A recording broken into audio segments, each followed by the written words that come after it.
video, I'm going to be giving you 4 foods to avoid and 4 foods to include in your diet to help your thyroid to function better.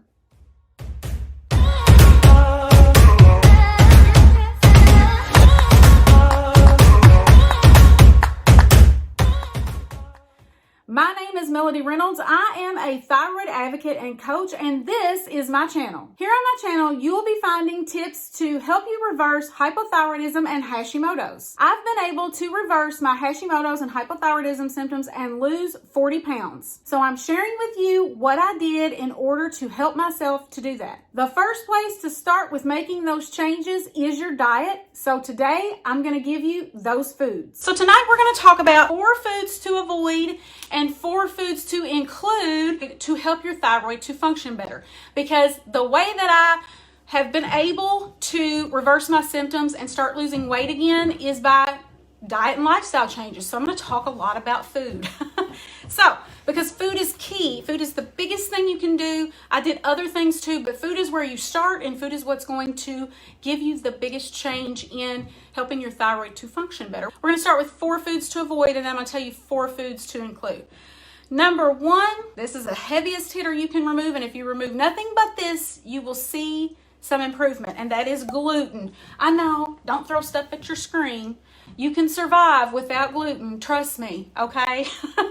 Trust me, you really can survive without gluten. There are lots of gluten-free foods that are very super yummy. So if you do nothing but to cut gluten out, you're gonna see tremendous improvements. And let me tell you why. Gluten is one of the leading causes of leaky gut. So if you have a thyroid issue, you are probably, I would say 99% sure you're gonna have leaky gut.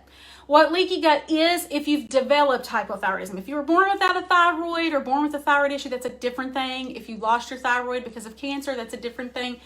But probably you still had leaky gut if you lost it from cancer. But if you've developed it over time, which was my story, then you more than likely have leaky gut. And what that is it's your gut has permeability. It has holes in it where food and different toxins and things are escaping, and they're getting into your blood, they're getting into your body, places they don't need to be. It causes inflammation. Inflammation causes disease, and then you wind up with a thyroid issue. Not good, right?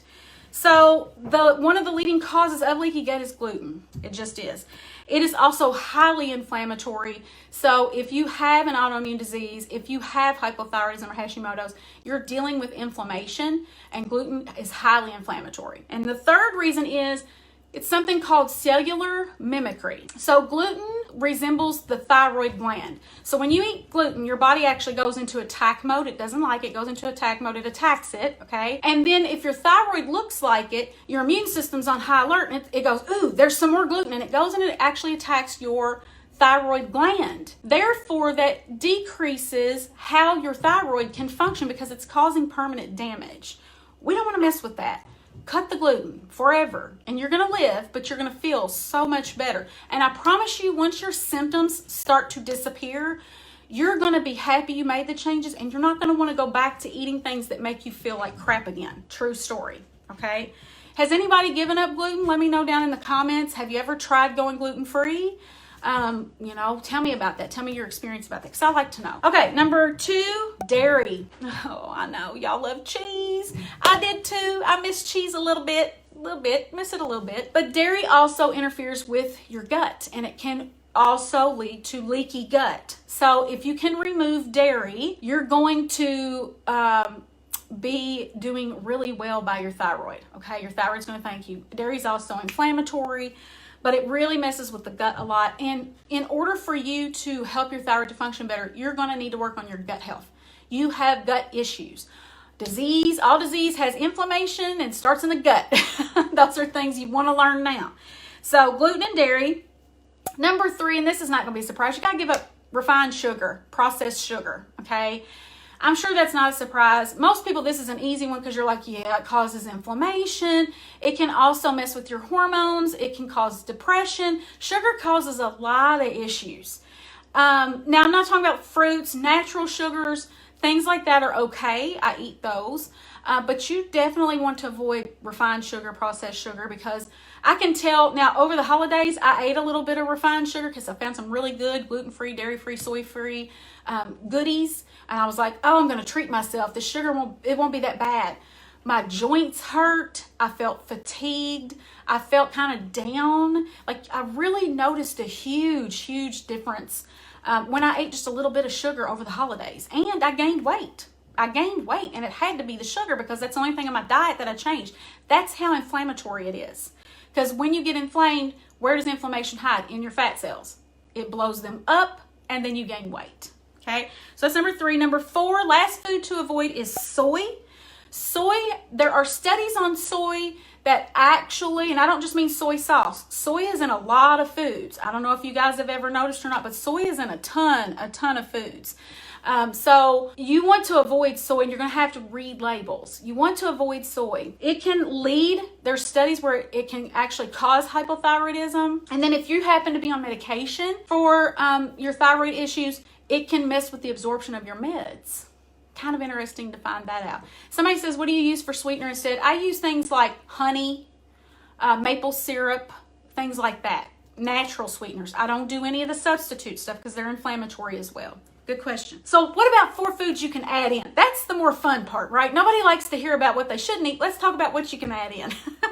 All right, number 1, eat probiotic-rich foods. One of my favorites is kombucha. I meant to bring a bottle in here, but I make my own kombucha at home. And then sometimes I'll buy it out, like if we're short on time or if I just want something to drink. It's replaced all of my sodas. It's fizzy. You can make your own. You can make all these different flavors. You can buy different flavors. You can buy different brands until you find one that you like. But any kind of probiotic rich foods that you can get into your system is good because you're working on that gut health.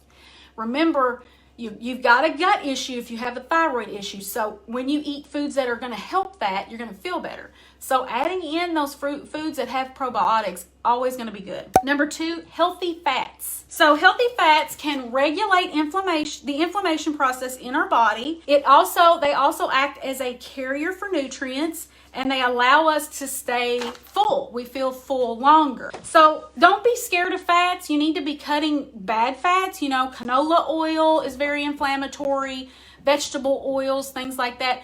You want instead to be eating coconut oil, avocado oil, you know, duck fat is good. Any kind of healthy oils are going to help with inflammation. And again, the more inflammation you get down, the better you're going to feel. Do y'all eat coconut oil? Let me know in the comments. Give me a 2 if you eat coconut oil. Drop a 2 in the comments. I want to know because some of y'all might not. You might not. Number 3, this is a no-brainer, but vegetables. But let me tell you why. Vegetables contain phytonutrients. The more nutrition that you can give your body, the better your body and your thyroid is going to be able to function. We don't get enough vegetables. We need to be eating, like your plate should be mostly vegetables when you eat. And, you know, the more you can eat, the more nutrients you're giving your body, the more you're giving your body the fuel it needs to do what it wants. The standard American diet is high in calories and low in nutrition. That's why all of this processed food that we're eating, you're not getting anything from it. And then after years and years and years of doing that, you have vitamin and mineral deficiencies. And did you know those can cause you to be hypo? Just those. Just a vitamin and mineral deficiency can cause you to be hypo. I was severely anemic. I was low in vitamin B and vitamin D as well. So you've got to get those nutrients in. And I mean, eat as many vegetables as you can. The good thing about this is you don't have to count calories when you're eating a bunch of vegetables. So eat your vegetables, right? Okay. And the last one is number 4. And don't go anywhere because I got something to offer you if you want to learn more about diet. Number 4 is bone broth. Do any of you guys eat bone broth? Drop a 3 if you do. I would like to see if you eat bone broth, or do you make your own? Bone broth, you can buy it or you can make your own. We actually make our own. If you buy a whole chicken and you cook that, throw the bones in the crock pot, or you can even make it in the Instant Pot. I get chicken feet. Don't get grossed out. I get chicken feet. And throw those in there because they have a lot of really good benefits to them. And we let it simmer all day long. We season it how we like it. And then we add bone broth to a lot of our soups, our anti-inflammatory soups that we eat. We add it, you know, anytime. Sometimes I'll just drink I don't drink coffee or any of that kind of stuff. But I might, a lot of times in the winter and the fall, I love to drink a big mug of bone broth. The reason bone broth is so good is it has some minerals and things in it. It's got some collagen to help your joints. But for your thyroid, it's going to be helping your gut to heal. It is very healing to the gut, very soothing. It coats the gut. If you make it right, it should gel. You should get like a gel on the top of it. It's really good. If you make it or if you eat it, then you know what I'm talking about with that gel. But bone broth, anytime you can get bone broth in, it's going to be amazing for your gut. And when you heal your gut, you're allowing your thyroid, because it's all connected, to work better. If you would like more in-depth information about the kind of diet that I recommend for helping you to reverse your hypothyroidism and Hashimoto's symptoms, how to do the diet, how to start it, how to make it easy, how to make it so that you don't have to spend every single night of your life cooking, how to make it affordable, and resources to help you learn to do all of that, then make sure to click below this video. Always check below any of my videos here on YouTube. I'm going to have all kinds of resources and important information for you. There's a link to my group that is currently open. If you're watching this video and the group is closed, go ahead and click that link because it's just going to take you to a wait list. Then go ahead and get into the group because we are currently deep diving into the diet and all of the things that I just mentioned, because within the group, I'm actually covering everything I did to help me reverse my symptoms, start feeling like me again, and start losing that weight. So make sure to get into the group whenever it's open. Click the link below to find out more about that. Question of the day.